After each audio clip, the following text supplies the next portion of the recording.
So well, in this part of the video we are going to study about the error in case of measured quantity raised to a power. एक error इस तरीके की भी हो सकती है यदि आपकी जो मेजर क्वांटिटी है उसको आप इस तरीके से रिप्रेजेंट करते हैं. Third part is error in case of measured quantity. Error in case of measured quantity raised to a power. यदि आपकी क्वांटिटी जो है वो कुछ इस तरीके से आप उसको रिप्रेजेंट करते हैं, हम कुछ इस तरीके से रिप्रेजेंट करते हैं कि आपकी जो क्वांटिटी है, सपोज कर लीजिए, सपोज करते हैं कि जो मेजर्ड क्वांटिटी है उसको आप इस तरीके से रिप्रेजेंट करते हैं a to raise power n and n could be any number, right? सो यदि आप इसमें गलती करते हैं, फॉर एग्जांपल हम उसको इसी प्रोसेस से सॉल्व करते हैं. यदि आप इसको मेजर करने में, ए को मेजर करने में कुछ इस तरीके से गलती करते हैं, ये देखिए कभी ज़्यादा माप देते हैं कभी कम, तो आपका जो फाइनल रिजल्ट है वो इन्फ्लुएंस होता है उससे, और उसमें भी वो गलती वैसे ही अपीयर हो जाती है ऐड होके या सब्ट्रैक्ट होके. Okay, will try to explain it. ये आपके पास आएगा z plus minus z, right. This is equal to a plus minus delta a और पावर एन हो जाएगा. हम ऐसा करते हैं, यहाँ से हम जेड कॉमन ले लेते हैं. ये आपके पास 1 प्लस माइनस डेल्टा जेड अपन जेड की फॉर्म में आएगा. यहाँ से आप ए कॉमन ले लीजिए, ये ए की पावर एन हो जाएगा. 1 plus minus delta a upon ए की पावर एन हो जाएगा. ओके, बाय यूजिंग आप बायनोमियल थ्योरम से आप इसको एक्सपेंड करते हैं. उसमें हम करते हैं 1 प्लस एक्स की पावर एन, 1 प्लस सम एन एक्स, राइट. इस तरीके से हम हायर पावर्स को नेग्लेक्ट कर देंगे, तो हम इतना ही पार्ट चूज करेंगे. So here we will expand it like this, z into 1 plus minus delta z upon z is equal to a raise to power n. ये आपके पास आ जाएगा 1 plus minus n time delta a upon a आ जाएगा. Okay, बाकी हम higher terms को जो है निगलेक्ट कर देंगे, क्योंकि जो एरर होती है वो बहुत कम होती है, राइट. इस सिद्धांत के ऊपर हम इसको ख़त्म कर देंगे. तो आप यहाँ जेड के साथ जेड कैंसिल कर सकते हैं. 1 plus minus delta z upon z is equal to 1 plus minus n time delta a upon a. By comparing both sides,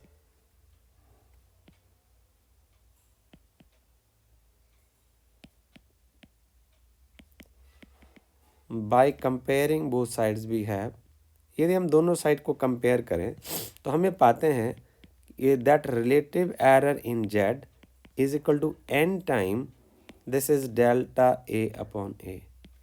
okay, so ये हमारा पास जो है वो एक लॉ बन जाएगा, रूल बन जाएगा, और रूल को हम कुछ इस तरीके से एक्सप्रेस कर सकते हैं as it is explain here in NCERT.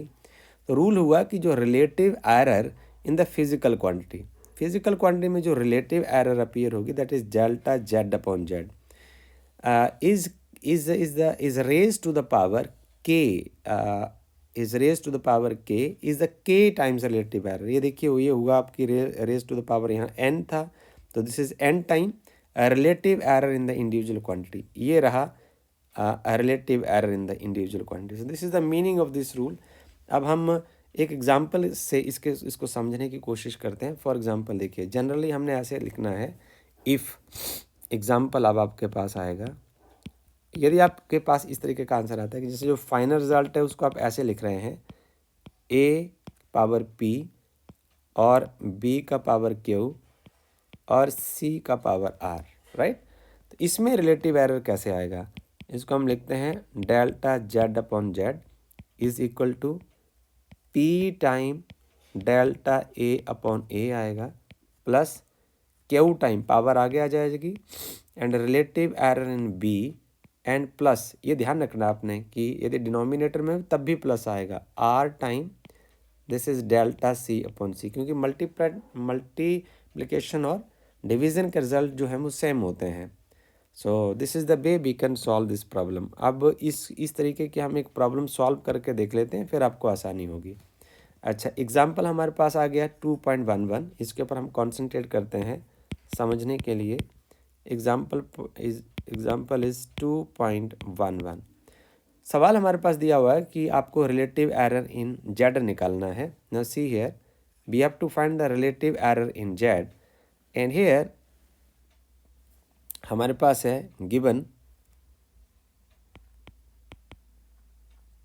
है हमारे पास कि z is equal to a की पावर 4 इंटू बी का power 1/3 divided by c into d का रेज्ड पावर है 3/2।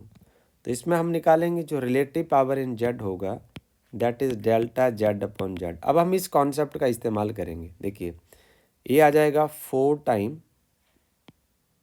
डेल्टा a अपॉन a, आगे आएगा प्लस, अब इसका पावर कितना है 1/3 है, तो 1/3 times delta b upon b आ जाएगा, प्लस यहाँ डिनोमिनेटर में भी कोई क्वांटिटी है तो उसका भी उसके लिए प्लस लिखेंगे, जिसका जो पावर है वो 1 है, so it is merely delta c upon C.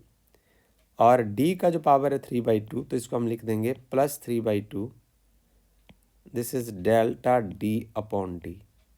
Okay, so this is all about this problem. अब हम अपने डिस्कशन को इसी एप्लीकेशन के ऊपर थोड़ा आगे ले जाते हैं और एग्जाम्पल नंबर 2.12 ऑफ एनसीईआरटी में अप्लाई करते हैं। सो अब हमारे पास है एग्जाम्पल नंबर 2.12। इसमें ये कहा गया है कि आपके पास टाइम पीरियड ऑफ ऑसिलेशन जो है उसका formula t is equal to 2π√L upon g. So solution है,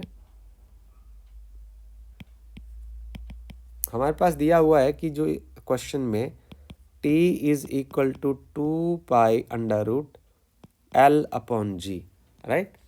और इसमें जो नोन पैरामीटर्स हैं, L जो है लेंथ ऑफ द स्ट्रिंग जो है दी हुआ 20.0 सेंटीमीटर, और उसमें जो एक्यूरेसी है वो है 1 millimetre. So I can write now the delta L is equal to 1 millimetre. तो इसके लेंथ और डेल्टा L के जो यूनिट है वो सेम रहने चाहिए, तो इसको हम लिख देते हैं 1/10 of centimetre, this means 0.1 centimetre आप इसको लिख सकते हैं, राइट। सो नेक्स्ट इज हमारे पास है कि जी time for the 100 oscillation is 90 second. तो t हमारे पास हुआ, यहाँ जो t है वो है 90 second, and delta t is, this is 1 second resolution, so this is 1 second. Okay, अब हमसे पूछा है what is the accuracy in determination of g। यदि आप g को डिटर्मिन करते हैं तो उसमें एक्यूरेसी कितना रहेगा। ओके, सो हम रिलेटिव परसेंटेज एरर निकाल के हम बता देंगे कि आप इस रेंज में कैलकुलेट कर सकेंगे। तो ये हमारे पास अब जो आंसर है हम यहाँ से शुरू करते हैं। हमारे पास दिया हुआ t is equal to 2π as t is equal to 2π√L/g। आप स्क्वायर कर दीजिए दोनों साइड, आपके पास आ जाएगा t² is equal to 4π² into L upon g. So आप g को सेपरेट कर लीजिए, आपके पास बचेगा 4π², this is L upon t²। अब यदि हमें एरर निकालना है, जो रिलेटिव एरर निकालना है, तो उसको हम ऐसे ले सकते हैं कि डेल्टा g अपॉन जी जो होगा वो होगा डेल्टा L अपॉन L, और इसकी जो पावर है 2 उसको हम लिख देंगे 2 time this is delta t upon T. तो इसमें तो कोई एरर नहीं, क्योंकि कांस्टेंट है वो 4π² को आपको काउंट करने का ज़रूरत नहीं है। सो आपके पास आएगा डेल्टा L कितना है, डेल्टा L है 0.1 सेंटीमीटर, L था वो 20.0 centimetre, plus 2 time delta T है 1 और टोटल टाइम है 90 सेकेंड। तो यदि हम इसको सॉल्व करते हैं 0.027 आता है, जैसे आप यहाँ सॉल्व किया हुआ है, तो ये बच्चा लोग कर सकते हैं। अब परसेंटेज एरर इन जी निकालना है 10 percentage error in g is, तो हम क्या करेंगे, इसको हम लिख देंगे 100 से मल्टीप्लाई कर देंगे, 100 इंटू डेल्टा जी अपॉन जी, और यहाँ भी आप इसको 100 से मल्टीप्लाई कर दीजिए, 0.027 क्रॉस 100 कर दीजिए, तो ये आपके पास आएगा 27,123 इंटू 100, ये आएगा 2.7। सो इसको आप near, this is 2.7% which is nearly equal to 3%। तो इतनी एक्यूरेसी उसमें रहेगी।